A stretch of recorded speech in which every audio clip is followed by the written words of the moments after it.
अब हम इसके आगे देखते हैं कि यह पाठ्यक्रम मूलतः 2 वर्षों का है। जैसे आप इंटर करते हैं 2 वर्ष का, वैसे ये प्राक शास्त्री यदि कोई छात्र करना चाहते हैं तो वो भी ये 2 वर्ष का ही पाठ्यक्रम है। हमारे इस राष्ट्रीय संस्कृत संस्थान जो केंद्रीय विश्वविद्यालय के नाम से भी जाना जा रहा है, केंद्रीय संस्कृत विश्वविद्यालय के नाम से, इस कैंपस में आप शास्त्री कर रहे हैं, प्राक शास्त्री कर रहे हैं, आचार्य कर रहे हैं, या बीएड कर रहे हैं, या पीएचडी कर रहे हैं, या एमएड कर रहे हैं, जितनी भी डिग्रियां आप इस टाइप में यदि आप लेंगे, शास्त्री में, प्राक शास्त्री में, और विद्यावारिधि और उसके बाद में शिक्षा शास्त्री, शिक्षाचार्य इत्यादि जितने भी पाठ्यक्रम हैं, ये बिल्कुल मॉडर्न विषय में आर्ट साइंस के जो पाठ्यक्रम होते हैं उनके समकक्ष ही ये डिग्रियां हैं।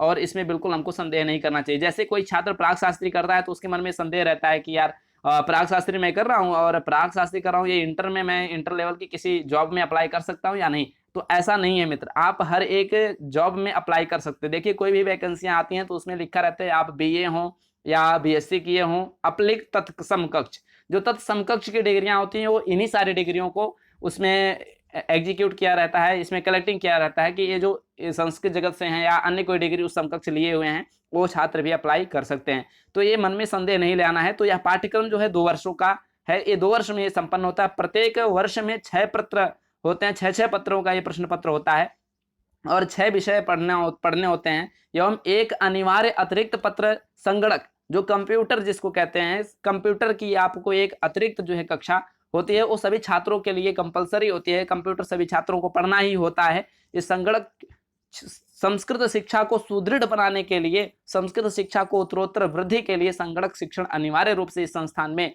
आयोजित किया गया है, इस विश्वविद्यालय में आयोजित किया गया है कि प्रत्येक छात्रों को संस्कृत के साथ साथ संगणक की भी शिक्षा देनी ही है। वो संस्कृत का भी शिक्षण कर सकते हैं, शिक्षा ग्रहण कर सकते हैं। और आयु के विषय में यदि हम चर्चा करें तो छात्रों की न्यूनतम आयु 15 वर्ष होनी चाहिए। न्यूनतम आयु अर्थात 15 वर्ष से भी यदि कोई कम छात्र है तो उसका प्रवेश नहीं हो सकता, यानी इसके लिए 15 वर्ष आयु होना अनिवार्य ही है। और यदि कोई प्रवेश छात्र लेना चाहता है तो उसके लिए विशेष अधिनियम है, आप वहां के निदेशक से बात कर सकते हैं। प्राक शास्त्री प्रथम एवं द्वितीय वर्ष का पाठ्यक्रम। अब हम पाठ्यक्रम के विषय में चर्चा करते हैं। मित्र पाठ्यक्रम क्या है?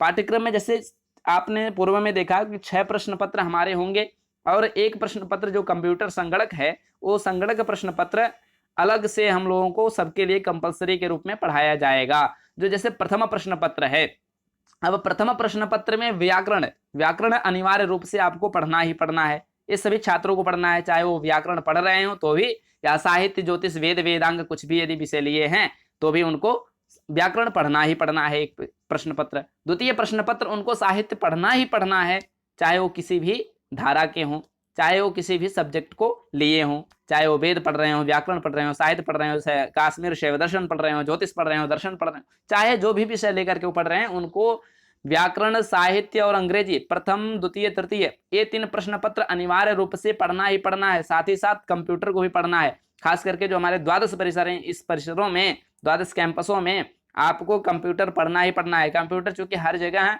अनिवार्य ही किया गया है कि कंप्यूटर की शिक्षा आपको मिलेगी। महाविद्यालयों में कहीं कहीं सुविधाएं नहीं है, कहीं कहीं सुविधाएं नहीं है, जहाँ पे वो ऐच्छिक रूप में कर दिया गया है। जहाँ पे सुविधाएं हैं वहाँ कंप्यूटर आप पढ़ सकते हैं। महाविद्यालयों में जो इस संस्था से, जो इस यूनिवर्सिटी से जो संबंधित महाविद्यालय हैं, उन महाविद्यालयों में आप कंप्यूटर की शिक्षा ग्रहण कर सकते हैं। यदि वहाँ पे है कंप्यूटर की शिक्षा ग्रहण करने की व्यवस्था तो आपको कंप्यूटर का आप ज्ञान अर्जन वहाँ से कर सकते हैं। अब विषय के बाद में तृतीय प्रश्न पत्र के बाद में चतुर्थ प्रश्न पत्र के बारे में हम चर्चा करते हैं। मित्र चतुर्थ प्रश्न पत्र में हमारे भारत में विभिन्न भाषाएं बोली जाती हैं, विभिन्न क्षेत्रों की अपनी अलग अलग भाषाएं हैं, अलग अलग प्रांतों की अलग अलग भाषाएं होती हैं। तो इसके लिए जैसे कोई नेपाल का छात्र है तो वो नेपाली जानेगा अच्छे से, तो वो नेपाली विषय को भी लेकर के यहाँ पढ़ सकता है। जो हिंदी जानते हैं वो हिंदी पढ़ सकते हैं, उड़िया जानते हैं उड़िया पढ़िए, मलयालम जानते हैं मलयालम पढ़िए, मराठी जानते हैं मराठी पढ़िए, मणिपुरी पढ़िए। अर्थात ये जितनी भी भाषाएं यहाँ पे चतुर्थ प्रश्न पत्र में हैं, इनको आप एक भाषा को चूज करके आप पढ़ सकते हैं, यानी एक विषय को लेकर के पढ़ सकते हैं। जैसे हमारा क्या विषय रहा है शास्त्री में, हमारा प्राक शास्त्री में हिंदी रहा है। हम चूंकि हिंदी जानते हैं तो हिंदी को हम लिए हैं, तो चतुर्थ प्रश्न पत्र में हिंदी हम चूज किए हैं। ऐसे जो व्यक्ति बंगला जानते हो बंगला लिया होगा, नेपाली जानते हैं नेपाली ले सकते हैं। ये चतुर्थ प्रश्न पत्र में आप चूज कर सकते हैं, अर्थात इसमें चुन सकते हैं। अब पंचम पत्र के बारे में हम बात करें तो पंचम पत्र भी क्या है, ये ऐच्छिक है। इसमें political science, economics, history, social science, mathematics और भूगोल जियोग्राफी, ये जो जितने भी ऐच्छिक विषय हैं, इन विषयों को भी अपने आप इच्छा अनुसार ले सकते हैं। जैसे हमारे लखनऊ कैंपस में दो विषयों में छात्रों की अधिकता रहती है, बहुलता भी रहती है। जैसे राजनीतिक शास्त्र के छात्र यहाँ बहुत मिलेंगे, और दूसरा अर्थशास्त्र के भी छात्रों की बहुलता अत्यधिक है। यहाँ पे इतिहास के छात्र बहुत कम मिलते हैं, समाज शास्त्र के भी छात्र बहुत कम हैं, गणित के छात्र बहुत कम मिलते हैं, भूगोल के भी छात्र बहुत कम मिलते हैं। तो कहने का अभिप्राय है कि जिस छात्रों में ये जो ऐच्छिक विषय जो आप चूज करते हैं, जो भी ऐच्छिक विषय है, इन विषयों के बारे में आप थोड़ी बहुत जानकारी यदि आपको है तभी आप पढ़ें।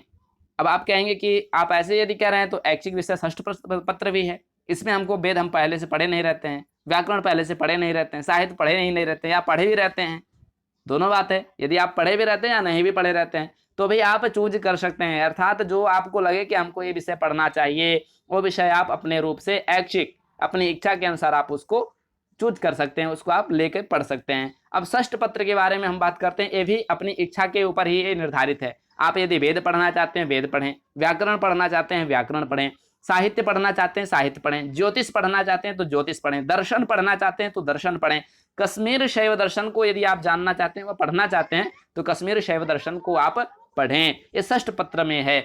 और सप्त प्रश्न पत्र की बात करें तो संगणक है, कंप्यूटर साइंस है। इस कंप्यूटर के बारे में आपको समस्त जानकारी आपको बताई जाएगी।